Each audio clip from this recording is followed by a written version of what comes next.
Olá, queridíssimo estudante. Olha, vou falar um negócio.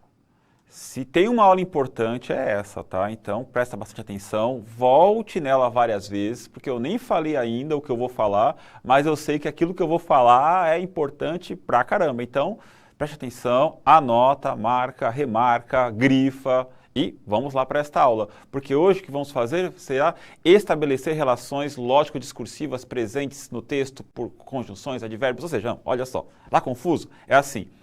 Vamos tentar organizar o texto e perceber como é que ele se organiza. Como é que a gente estabelece uma relação entre uma frase e outra frase, uma oração e outra oração, um parágrafo e outro parágrafo, porque não tem coisa pior do que quando a gente está escrevendo um texto, não saber como organizá-lo. Ou pior ainda, quando a gente está lendo um texto, perceber que não há conexão entre um parágrafo e outro, ou pior ainda do pior, perceber que essa conexão foi mal feita. Então, o que é isto? Nós vamos, neste Aprendendo com o Saeb de hoje, estudar como se dá esta relação em um exemplo, porque, como temos uma aula reduzidinha, mas aposto que o seu professor já preparou, vai preparar outros exemplos para aprofundar com vocês, e temos aqui aulas, muitas aulas aqui no Centro de Mídias que falam sobre isso, só pesquisar conjunções, aulas sobre isso, né, aulas sobre orações subordinadas, mas não vai ser tão chato não, espero que seja bem bacana. Porque olha só, quando a gente escreve um texto, eu posso falar para você assim, olha, gosto de Maria, ponto. Gosto de João, ponto. E eu vou permeando o texto com pontos ou mudando de parágrafo, mas eu posso também falar assim, gosto de Maria e de João. Este e, ele funciona neste momento como conjunção. Ele estabelece uma organização textual. Ele diz que, olha, gosto de Maria e João. Aí eu posso, neste momento, cortar palavras e deixar o texto mais fluente, mais organizado, mais elegante, sim. Ou eu posso dizer assim, gosto de Maria, mas não gosto de João. Este mas aí estabelece uma relação de oposição. Olha, eu gosto de um, mas não gosto de outro, porém do outro eu não gosto. Então, o que acontece? Estas conjunções estabelecem relações entre as orações, né? Posso estar falando coisas absurdas aqui, mas difíceis de serem digeridas, porque eu sei que às vezes é complicado, mas na prática é assim, você tem que usar elementos conectando as frases, conectando as orações, para não ficar tudo solto, para o seu texto ser coeso. Ou seja, estabelecer uma coesão, uma conexão, ser coerente, ou seja, ser organizado e fazer sentido.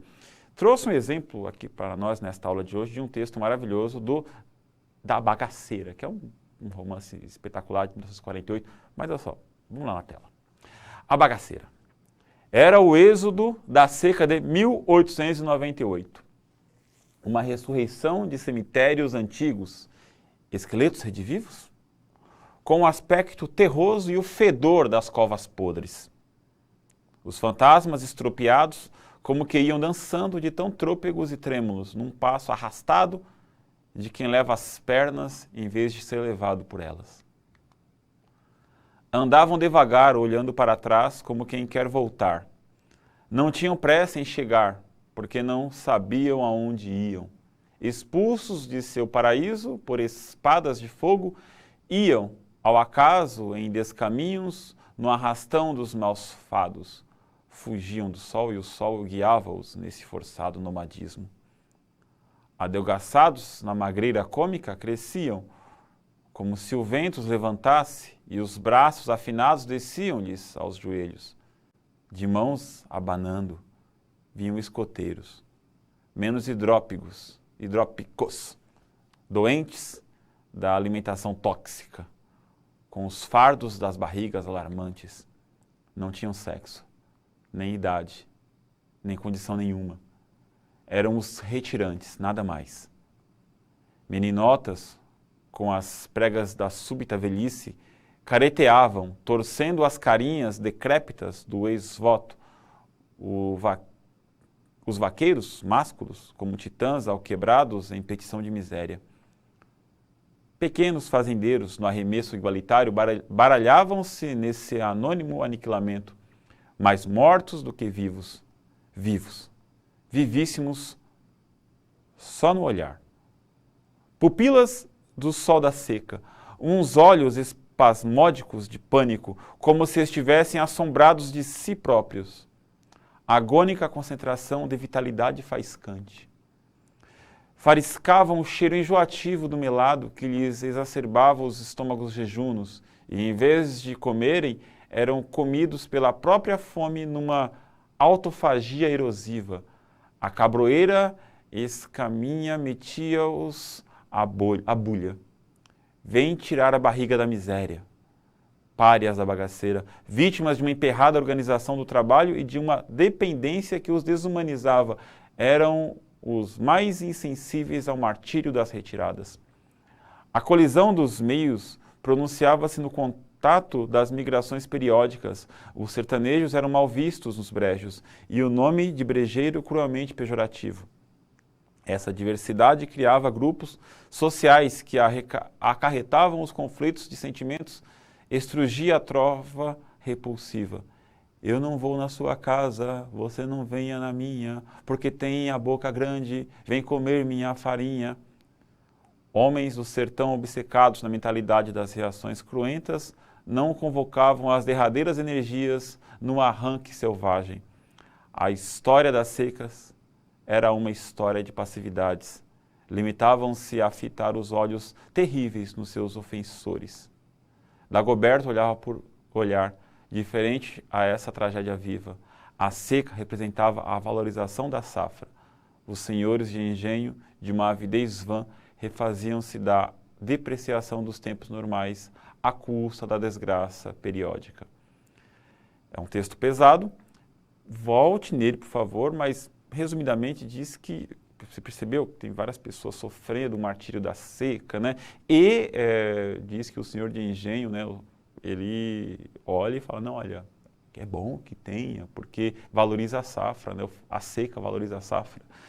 Então, mas esse debate, deixo para vocês, voltem no texto, leiam esse livro maravilhoso, A Bagaceira, né, do José Américo de Almeida. Por favor, não perca essa oportunidade de ler esse livro incontornável. Mas vamos para o foco da aula, que são os conectivos, as conjunções, né, os advérbios, as relações lógico-discursivas. Separamos um trecho para você, olha aí na tela. No trecho, eu não vou na sua casa, você não venha na minha, porque tem a boca grande, vem comer minha farinha. A função do porquê. O porquê. Por que utilizamos o porquê aí? Ó? Tem um porquê junto, sem acento, no meio da frase. Olha só, eu não vou na sua casa, você não venha na minha, porque tem a boca grande, vem comer minha farinha. Por quê? O porquê tem a função de completar o sentido da expressão boca grande. O porquê tem a função de indicar causa, motivo, justificativa ou explicação. O porquê tem a função de dirigir-se de forma adversativa à oração anterior. O porquê tem a forma de acrescentar ao período a ideia de uma conclusão. Ou o porquê tem a função de intensificar o sentido da expressão boca grande. Por que usamos o porquê nesta frase? Olha só, temos bem no finalzinho, né? Eu não vou na sua casa, você não vem na minha, porque tem a boca grande, vem comer minha farinha. Então, olha só, temos a questão. Use o tempo que você quiser, pergunte para o seu professor, pergunte para si mesmo, pesquise. Então, dá uma pausa no vídeo e voltamos daqui a pouco com a resposta e explicações detalhadas, porque eu sou desses. Já voltamos.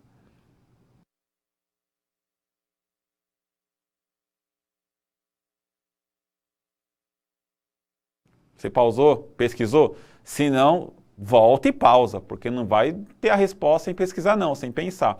Então, qual foi a sua aposta? A, B, C, D, E, F, G. A, B, C, D ou E? Então, a resposta correta é a letra B de bola. Indicar causa, motivo, justificativo ou explicação. Simples assim? Não, porque eu vim com detalhamentos. Olha só, letra B.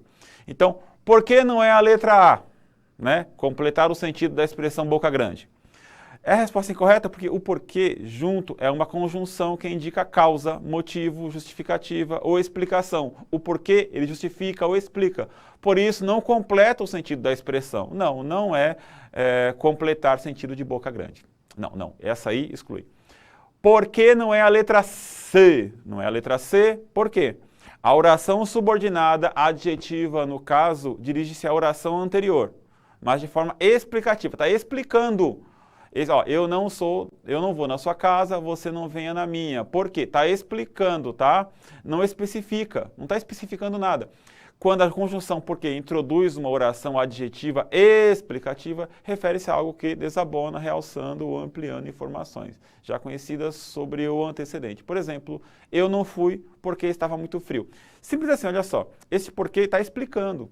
Olha, eu não fui porque estava frio. Por que você não foi porque estava frio? Está explicando o motivo, não está dirigindo-se à oração anterior, está apenas explicando ela, tá certo? Então vamos lá. Por que não é a letra D? Não é a letra D? Porque acrescentar ao período a ideia de uma conclusão? Não há ideia de conclusão no período. A ideia da conclusão é introduzida por conjunções coordenativas, conjunções coordenativas conclusivas. Por exemplo, logo, portanto. Logo e portanto são conclusões que indicam a ideia de conclusão, né? São conjunções que concluem algo. Logo, não farei isso. Logo, perderei a oportunidade. É uma conclusão, logo. Mas está concluindo, não está explicando, tá certo? Então, o porquê aí, no caso, não conclui. Explica, tá certo? Por que não é a letra E? Não é a letra E porque não intensificar o sentido da expressão boca. Intensificar, o porquê intensifica na oração a conjunção porque introduz uma oração explicativa. Não, dizer que o porquê intensifica alguma coisa, não, porque está intensificando. Se você foi nessa, você mandou muito mal, hein? Por favor, reveja seus conceitos, estude conjunções, dá uma lida. E por que a letra B? Olha como o emoji está felizão aí, ó. Foi você com esse emoji? O leitor observa que a conjunção porque, utilizada na oração adjetiva, porque tem a boca grande, indica a razão pela qual você não seria bem recebido. Por que você não vai ser bem recebido? Porque tem a boca grande, está explicando. Por que você foi mal na prova? Porque não estudou. Aliás, dá uma revisadinha nos porquês. Por que junto com acento? Por que junto sem acento? Por que separado com acento? Por que separado com acento? Dá uma estudadinha nisso, porque é importante saber, isso é bem legal. Só que nesta aula de hoje, nós aprendemos, estudamos, revisamos o que existe nas relações entre uma frase e outra frase, um texto, outro texto, um parágrafo, outro parágrafo, tá certo? Ou seja, vamos lá, as relações discursivas, ou seja, você tem uma oração, né? E você tem uma outra oração. Para estabelecer relações entre elas, você precisa de conjunções, por exemplo. E o porquê é uma dessas conjunções que estabelece explicação, como foi o caso desta questão aí. Tá bom? Então, esta foi a nossa aula de hoje. Gente, eu falei no começo da aula que este é um assunto muito importante e como todos os assuntos muito importantes, eles carecem estudo, dedicação. Dica? Estude bastante. Como vou estudar conjunção? Escreva, escreva, escreva. Publique, monta um blog, publica seus textos, as pessoas vão ler e vão criticar. E a partir das críticas das pessoas, você busca melhorar o seu texto. Apresente para o seu professor, leia textos dos amigos, mostre seus textos para os amigos. Treine, treine, treine e, acima de tudo, leia bastante. Aí você vai começar a escrever seus textos com entretanto, contudo, todavia, mas, porém, assim, desta forma, ou seja, seu texto vai ganhar relações lógico-discursivas e você vai perceber essas relações discursivas nos textos dos grandes autores. Leia os clássicos da literatura, não são chatos não, são bem legais, mas leia tudo, tá bom? Então, esta foi a nossa aula de hoje, Aprendendo com o Saeb, espero que tenha gostado, deixe sua crítica, sua avaliação, seu elogio, aí ó, tá o link, tá o QR Code, você pode dizer o que você achou desta aula. Um grande abraço, tchau, tchau, valeu!